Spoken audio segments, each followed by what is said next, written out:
Okay, sorry about that. Battery died. I was simply pontificating on how sad it is, how tragic an ending Paul had, literally rocking himself to death. Because knowing what we know about addicts, probably the $80,000 really didn't help his mom. She probably just spent it all and needed some more.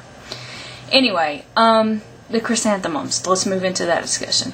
The Chrysanthemums is a remarkable story because there's not very much that happens. Not very much plot, but it is filled with the nuances. The nuances between the husband and wife relationship. Little bits of insight into Elisa Allen's character, the wife's character. Maybe she's sheltered, maybe even slightly codependent. And then we have the character that we only know as the man. And the man is simply somebody who comes and mends pots, kind of like a traveling bum peddler slash ne'er-do-well. He just gets to travel all over the place, so obviously that tells us that he's not a committed family man. He's just kind of a wanderer, a migrant. And Elisa doesn't give him the time of day until he talks about her moms, her Chrysanthemums.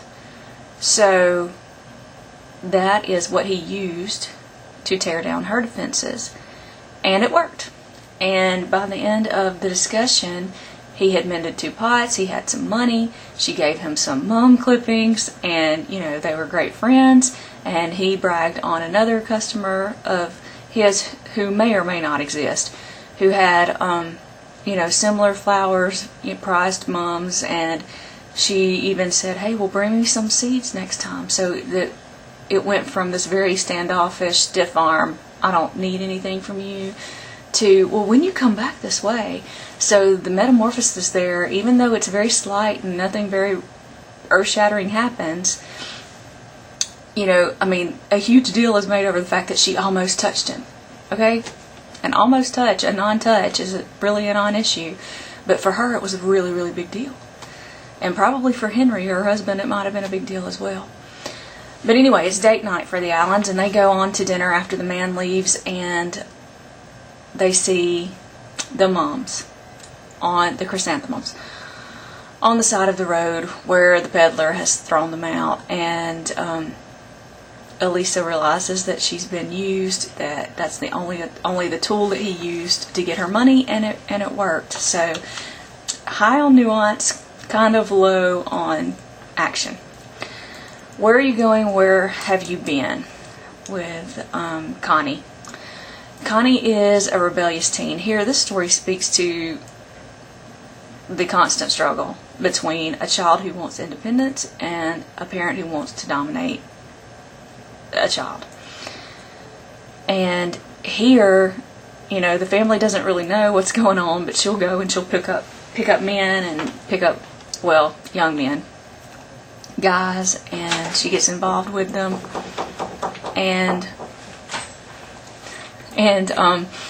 it's not something that you would want your teenage daughter to do, her activity.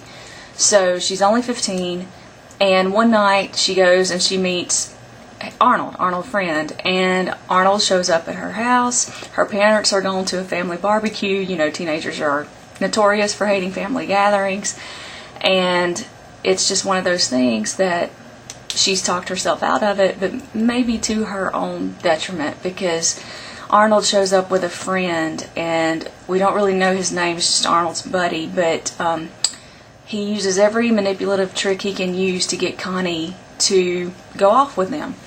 He appeals to her independence. What, are you scared? Are you a baby? No girl wants to hear that. He flatters her at the same time by telling her how pretty she is. So every psychological manipulative tool he can use, he used in this attempt to get her to go away with him. And the thing about the story is we just don't know. We just don't know what happened to Connie. So definitely ambiguity, which we find often in literature. It's here in full force. And, you want to scream at her to stay home.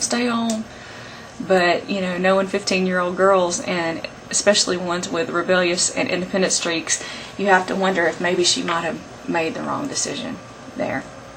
Okay, The Jilting of Granny Weatherall. This is one of my favorite all-time stories, but it's not an easy read, and I understand that, because if my dad were, the minister attending to Granny, he would probably come home and tell my mom that she's talking out of her head. And that's exactly what's going on. The academic word for that is incoherent. She's not making sense. And she's not making sense because she doesn't understand whether it's the past or the present. Just like many people, old people, have dementia. That's kind of what we've got here. And she's no exception to the rule. A strong character in this story is Cornelia. Cornelia is the daughter who is the caretaker. And just like often seems the case, Granny wants her other children. She always gets Cornelia, so Cornelia gets taken for granted. But Granny wants the ones and holds in high esteem the ones who aren't there to help her, to bathe her and clean up after her. We have the doctor. We have the priest who happens to be there to administer her last rites, and she doesn't even realize that. She's so, caught up in her own mental dementia that she doesn't understand that when he's dealing with her feet, he's administering her last rites. Well, she thinks he's tickling her, which is an interesting little spin. At no point does Granny seem to know that this is the end. It is the end. She blew out the light at the end. That is definitely a metaphor for death. But she always thinks about, hey, well, maybe I need to go do this, or I need to go take care of that. And to me, the story speaks to how sad it is to be on your deathbed and have regrets. Oh, I wish I would have done this. I wish I could have done that. So I think it speaks very, very loudly to the living for, us to encourage us to do what we need to do. But we've got interesting relationships addressed here. We've got George, the guy who left her at the altar so many years ago. And, the irony of ironies is that she says, tell him that I forgot about him and that I had my husband and my children and I was fine. But on her deathbed, she is consumed with him. So obviously she didn't forget him. So we've got that sour relationship nuance going on. But we've also got the mother-daughter, because that's an interesting relationship, because you've got the mother who is the caretaker for the daughter, but here it's flipped. And it speaks to both sides of the coin, because if you're blessed to have your parents live long enough, one day you will probably be taking care of them.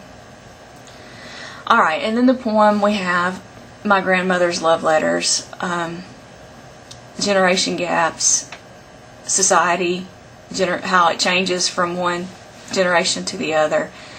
And we have this man who says, well, if I still had my grandmother, I'd just take her hand and try to help her understand me, and I would try to understand her. And it just is that effort at closing and bridging the generation gaps. And even one of my favorite things, I think I put this in the PowerPoint, by the end of the poem, the rain is crying with him over the loss of his grandmother and that bridge that they could have built together.